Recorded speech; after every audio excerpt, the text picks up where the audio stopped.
Wee Rid Ridin Hood.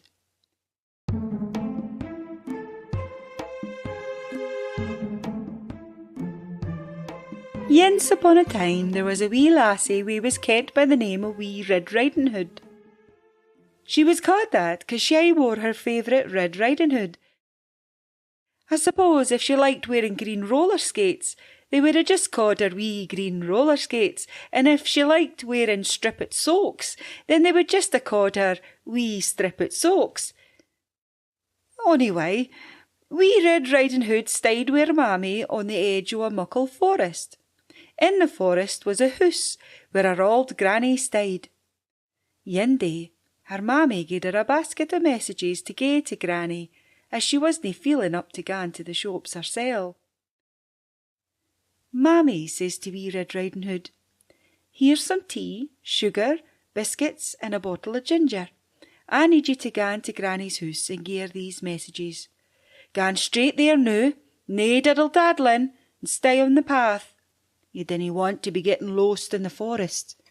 There's a big, bad wolf gang about.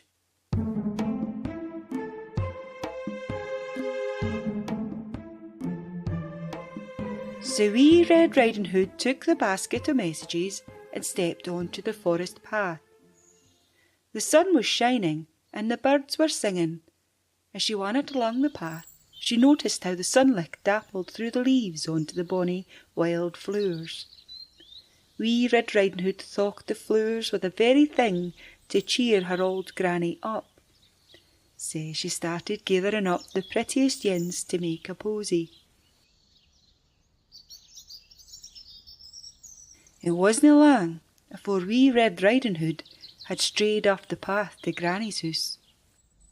Meanwhile, a big, bad wolf was trailing about, looking for his dinner. He saw Wee Rid Ridin Hood, and he licked his lips. He juked in and out between the trees, keeping his greedy een on her. He was thinking about pouncing on her and having a snack when she loudly sniffed the posy, and she said to herself, "Oh, my granny's gonna love these flowers." When Wee Rid Ridin Hood looked up, she realised she'd strayed for the path to Granny's house, and she felt a bit feared.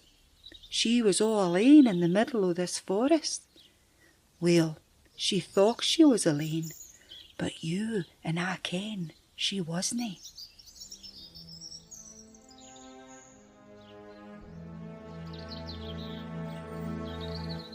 Wee Rid Ridin Hood sat on a stane to think about what to do next, when the big bad wolf slinked towards her, acting all couthy. "Hello, wee lassie. You look lost." Wee Rid Ridin Hood stood up, and she said, "I'm Wee Rid Ridin Hood, and I'm going to my granny's with these messages. I was picking flowers, and I can't seem to find the path to her house. Wait a minute. Are you a big, bad wolf?" The big, bad wolf coughed. "Me? No, I'm no bad. I ken there's a bad gin gone about, but no, I'm a good, big, bad, good wolf. Och, dinna you fash about me." Wee Rid Ridin Hood wasn't feeling too sure about it, and she says, "Are you?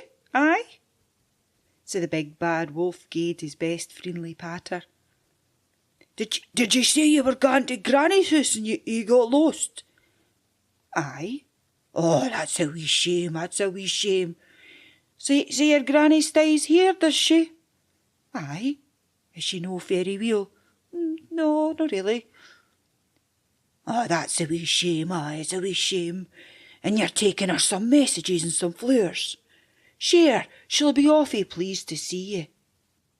"Well, if I can find the path again, I will just get to her house." "Oh, I can help you. Just go back that way past the burn and walk about 200 yards. You'll find the path again, nae bother." Wee Rid Ridin Hood said, "Really? Well, thanks a lot. My mammy was wrong about you. Big bad wolves aren't all bad." "That's right," said the big bad wolf. "Gi'es a shout if you're needing anything. just shoot for Benny. Benny the big Gid wolf.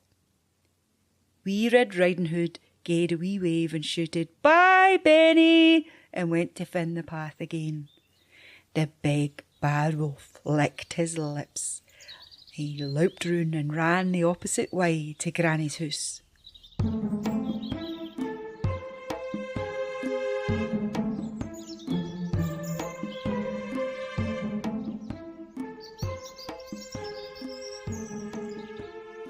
It wasna lang afore the big bad wolf chapped on Granny's door and said in his girliest voice, "Hello, Granny. I've got your messages." Granny shouted back, "Is that you, Rid Ridin Hood? "You sound like you hae a sore throat, hen." "Aye," came the voice of the big bad wolf. "I was singing too much and my throat is a bit sore." Granny unlatched the door and said, "Come in the kitchen, I'll make you some tea." Soon as Granny opened the door, the big bad wolf grupped her, tied her up, covered her mouth and hid her in the wardrobe. Then the big bad wolf found Granny's nightie and sleeping bonnet and put them on. He loped under the covers in the bed. A wee while later, Wee Rid Ridin Hood arrived with the messages and come straight into the house. She saw Granny in the bed. She thought Granny looked a bit different. She seen the big lang ears keeking out the sides of the sleeping bonnet and she says, "Oh, Granny, what big lugs you've got." The big bad wolf played along and said in his granny voice, "Oh, the better to hear you with my dear." "Oh, Granny, what a big neb you've got." "Oh, the better to smell you with, my dear." "Oh, Granny, what big een you've got." "Oh, the better to see you with, my dear." "Oh, Granny, what big teeth you've got." "Oh, the better to eat you with, my dear." And the big bad wolf loped out the bed, his big sharp teeth ready to bite and snash at Wee Rid Ridin Hood. She stood back and swung the basket of messages off his head. She gave him a richt dunt and knocked him clean out. The bottle of ginger smashed to smithereens. Then she looked into the wardrobe and rescued her granny. Together they tied up the wolf and sent for the police. When the big bad wolf went away in the police van, Granny and Wee Rid Ridin Hood sat down and had a wee cup of tea and some biscuits. And when Benny, the big bad wolf, got out the jail, he never went near Granny's house again.